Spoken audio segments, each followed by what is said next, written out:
Valley Resort at last. Hi vlog. Welcome to my guys.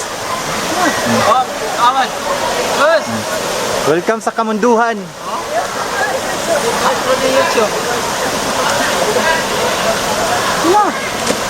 Gina, hindi kita ko ngayon. Gina. Laom na diha dong. Laom na diha.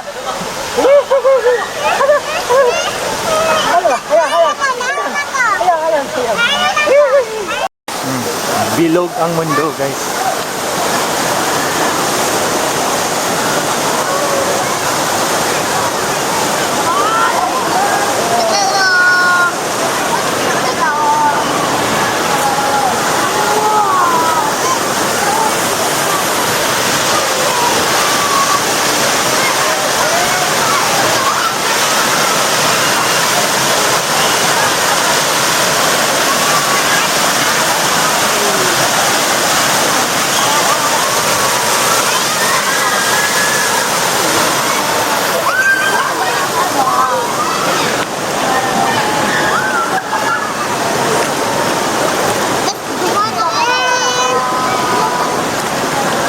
Yan.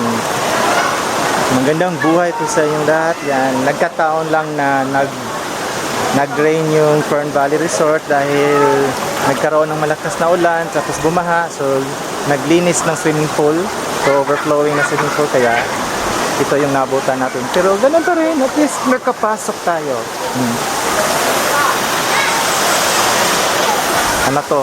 After pandemic, ito yung first falls na nabisita namin dito sa South.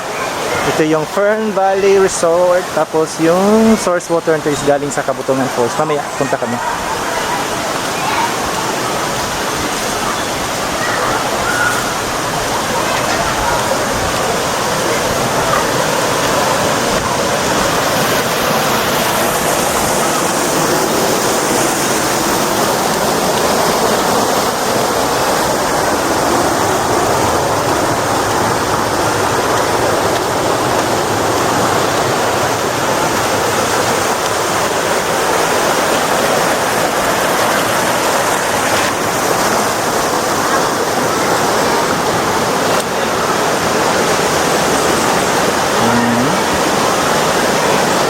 Marami nang nagbago sa Fern Valley Resort, guys.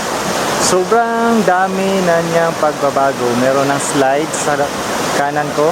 Yung maganda, malaking higante na yan. Before wala yan. May mga cottages na siya. Pwede ka nang mag-overnight. Swerte kami dahil pumasok kami na nag-rain, so walang entrance fee.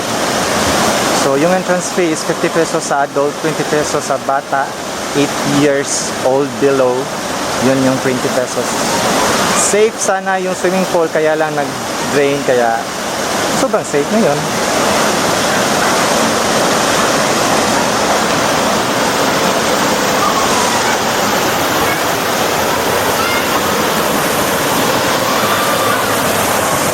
Tamang-tama ito, mga family gatherings. So, pwede kayo mag-celebrate dito.